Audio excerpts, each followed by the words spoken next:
Chapter 5.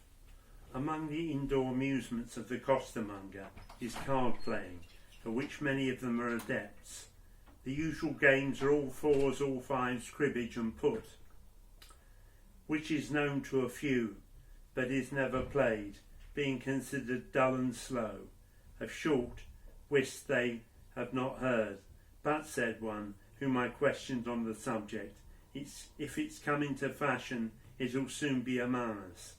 The play is usually for beer, but the game is rendered exciting by bets, both among the players and the lookers-on. I'll back Jem for a yen patine, says one. Jack for a jen, cries another. A penny is the lowest sum laid, and 5 shillings generally the highest, but a shilling is not often exceeded. We play fair among ourselves, said a costermonger to me. Aye, fairer than the aristocrats, but will take in anybody else. Where it is known that the landlord will not supply cards, a sporting coster carries a pack or two with him. The cards played have rarely been stamped. They are generally dirty and sometimes almost illegible, from long handling and spilt beer.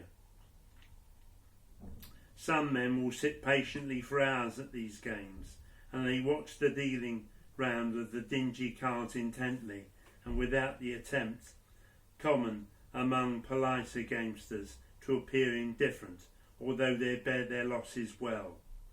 In a full room of card players, the groups are all shrouded in tobacco smoke, and from them are heard constant sounds, according to the games they are engaged in, of I'm low and Ped's high, tip and me's game, 15-4 and a flush of 5. I may remark it is curious that costermongers who can neither read nor write and who have no knowledge of the multiplication tables are skilful in all the intricacies and calculations of cribbage.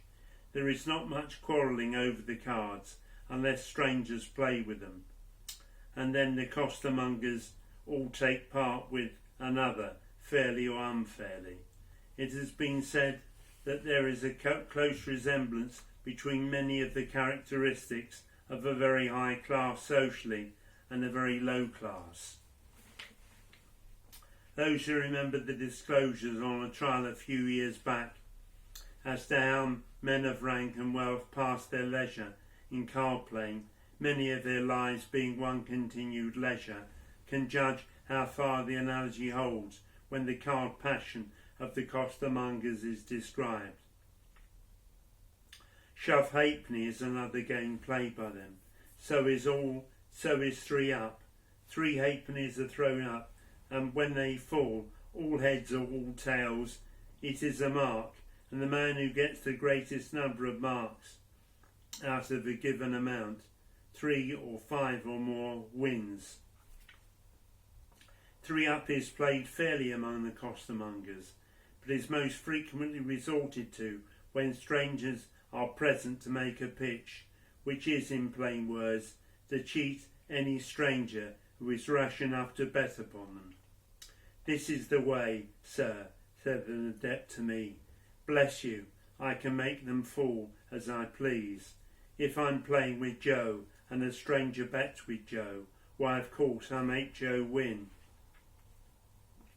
This adept illustrated his skill to me by throwing up 3 halfpennies, and 5 times out of 6 they fell upon the floor. Whether he threw them nearly to the ceiling or merely to his shoulder, all heads or all tails, the halfpence were the proper current coins. Indeed, they were my own, and the result is gained by a peculiar position of the coins on the fingers and a peculiar jerk in the throwing. There was an amusing manifestation of the pride of art in the way in which my obliging informant displayed his skills. Chapter 6. Skittles is another favourite amusement, and the costermongers class themselves among the best players in London. The game is always for beer, but betting goes on. A fondness for sparring and boxing lingers among the rude members of some classes of the working men, such as the tanners. With the great majority of the costermongers, this fondness is still as dominant as it was among the higher classes, when boxers who were the pets of princes and nobles. The sparring among the costers is not for money, but for beer and a lark, a convenient word covering much mischief. 2 out of every 10 landlords whose houses are patronised by these lovers of the art of self-defence supply gloves. Some charge 2d a night for their use, others only a penny. The sparring seldom continues long, sometimes not above a quarter of an hour. The costermongers, although excited for a while, weary of sports in which they cannot personally participate, and in the beer shops only 2 spar at a time, though 50 or 60 may be present. The shortness of the duration of this pastime may be one reason why it seldom leads to quarrelling. The stake is usually a top of reeb, and the winner is the man who gives the first noser. A bloody nose, however, is required to show that the blow was veritably a noser. The costermongers boast of their skill in pugilism, as well as at skittles. We are all handy with our flats, said one man, and our matches, are more than matches for anybody but regular boxers. We've stuck to the ring too, and gone regular to the fights more than any other men. Well, that's it for now.